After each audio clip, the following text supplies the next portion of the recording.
It is a singular honor to be with you today, to celebrate a life like no other. To the people of South Africa,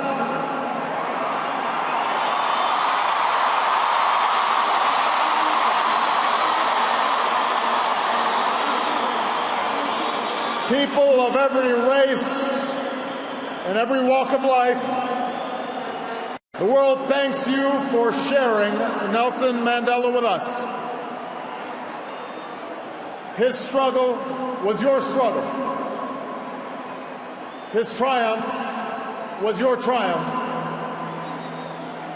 Your dignity and your hope found expression in his life, and your freedom, your democracy, is his cherished legacy. It is hard to eulogize any man, to capture in words not just the facts and the dates that make a life, but the essential truth of a person, their private joys and sorrows, the quiet moments and unique qualities that illuminate someone's soul.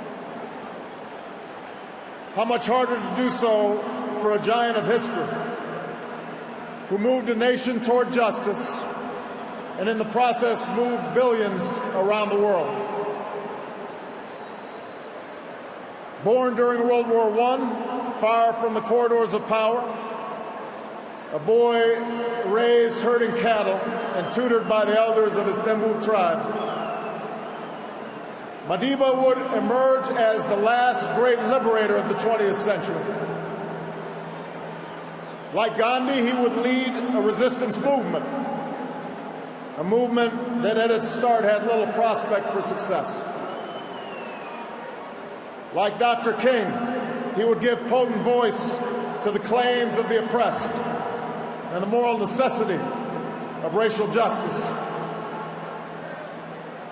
He would endure a brutal imprisonment that began in the time of Kennedy and Khrushchev and reached the final days of the Cold War. Emerging from prison without the force of arms, he would, like Abraham Lincoln, hold his country together when it threatened to break apart. And like America's founding fathers, he would erect a constitutional order to preserve freedom for future generations, a commitment to democracy and rule of law, ratified not only by his election, but by his willingness to step down from power after only one term.